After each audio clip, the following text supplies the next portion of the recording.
नमस्कार दोस्तों, कैसे हैं आप। मैं उम्मीद करती हूँ आप अच्छे होंगे। तो आज की हमारी रेसिपी है करेले का भरवा, जो कि खाने में बहुत ही टेस्टी लगता है और इसको बनाना भी बहुत आसान है। एक बार मेरे बताए हुए तरीके से बनाकर देखिए, आपको बहुत पसंद आएगा। तो चलिए हम इस रेसिपी को बनाना शुरू करते हैं। सबसे पहले मैंने लिया है यहाँ पर हाफ केजी करेला और इसको अच्छे से वॉश कर लिया है। इसके आगे पीछे के डंठल को हमने काट लिया है। उसके बाद हमने बीच में से चीरा लगाया है। आपको ये पके हुए करेले को फेंकना नहीं है, बस आपको इतना ध्यान रखना है कहीं इसमें कीड़े तो नहीं हैं। तो चलिए हम करेले को कुकर में उबाल लेते हैं। सबसे पहले मैंने यहाँ पर करेले में 1 गिलास पानी को डाल दिया है। उसके बाद मैं यहाँ पर 1 चम्मच नमक डाल रही हूँ। उसके बाद करेले को गैस पे चढ़ा लेती हूँ। स्लो फ्लेम पर 1 सीटी आने तक उबालना है। याद रखना है कि ये ज़्यादा उबले ना। फाइनली हमारा करेला उबल के तैयार हो गया है। अब हम इसको चम्मच की सहायता से एक एक करके निकालेंगे। ध्यान रखना है कहीं करेला टूटे ना। उसके बाद हम सभी करेले के बीज को मिक्सर जार में निकाल लेंगे।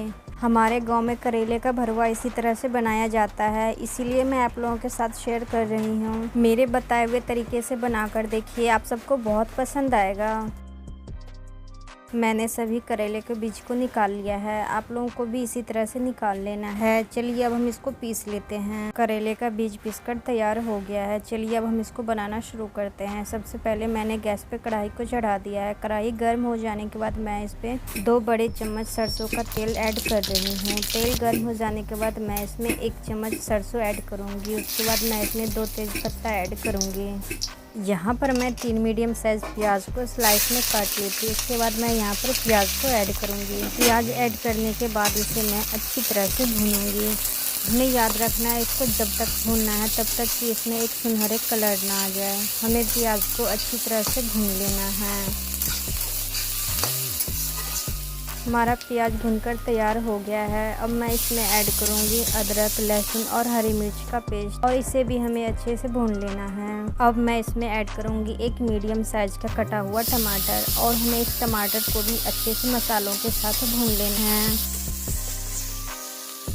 हमारा मसाला लगभग 80% तक भुन गया है। अब मैं इसमें ऐड करूंगी करेले का बीज, जिसको हम हल्का दरदरा पीस लिए थे। अब हमें इन सभी मसालों को एक साथ अच्छी तरह से भून लेना है। हमें याद रखना है कि हमें मसालों को स्लो फ्लेम पर ही भूनना है। हमारा मसाला भुनकर तैयार हो गया है। अब मैं इसमें ऐड करूंगी 1 चम्मच हल्दी पाउडर, 1 चम्मच धनिया पाउडर और 1 चम्मच लाल मिर्च पाउडर और स्वाद अनुसार नमक। अब हमें इन सभी मसालों को एक साथ स्लो फ्लेम पर लगभग 5 मिनट तक भून लेना है। दोस्तों, आपको हमारी वीडियो से जरा भी हेल्प मिल रही है तो हमारे वीडियो को लाइक करके चैनल को सब्सक्राइब ज़रूर कर लीजिए, ताकि मैं कोई और ऐसी ही नई रेसिपी बनाऊं तो आपके पास सबसे पहले पहुंच जाए। हमारा मसाला भूनकर तैयार हो गया है। अब हम इसको प्लेट में निकाल लिए हैं। अब मैं इसे चम्मच की सहायता से करेले के अंदर भर लूँगी। सावधानी से भरना है ताकि हमारा करेला टूटे ना। आपको भी इसी तरह से एक एक करके करेले के अंदर मसाले को भर लेना है। दोस्तों, आप हमें कमेंट करके बताइए कि आप इस रेसिपी को कब बना रहे हैं। एक बार मेरे बताए हुए तरीके से करेले का भरवा बनाकर देखिए, आपको बिल्कुल भी कड़वापन नहीं लगेगा।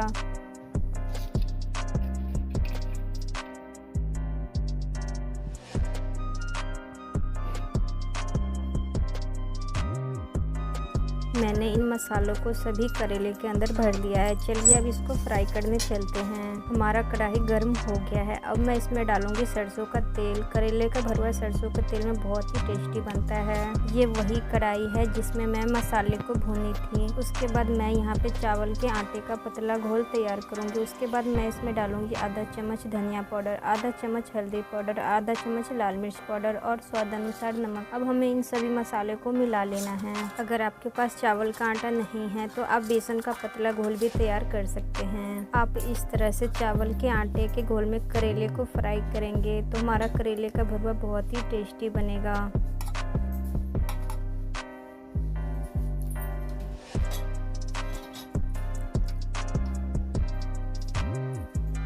तेल हमारा गर्म हो गया है। अब हम इसमें करेले को एक एक करके डाल लेते हैं। याद रखना है कि तेल गर्म होना चाहिए।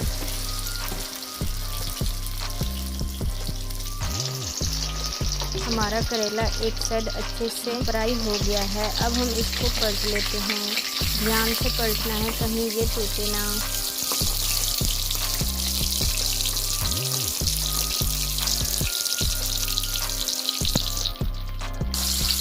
हमें करेले को इसी तरह से पलटते हुए फ्राई करना है। ध्यान रखना है कहीं आपका हाथ ना जले। आप देख सकते हैं हमारा करेला अच्छे से फ्राई हो गया है। अब हम इसको प्लेट में निकाल लेते हैं।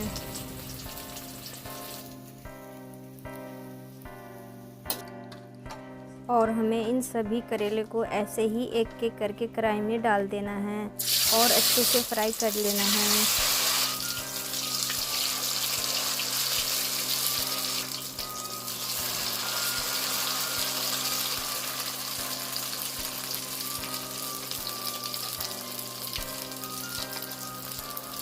हमारा करेला एक साइड अच्छे से फ्राई हो गया है। अब हम इसको पलट लेते हैं।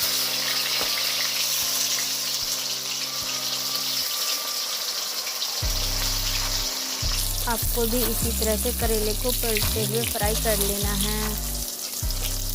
आप देख सकते हैं करेला फ्राई करने के बाद इसमें कितना अच्छा कलर आया है। हमारे सारे करेले फ्राई हो गए हैं। अब हम इसको प्लेट में निकाल लेते हैं।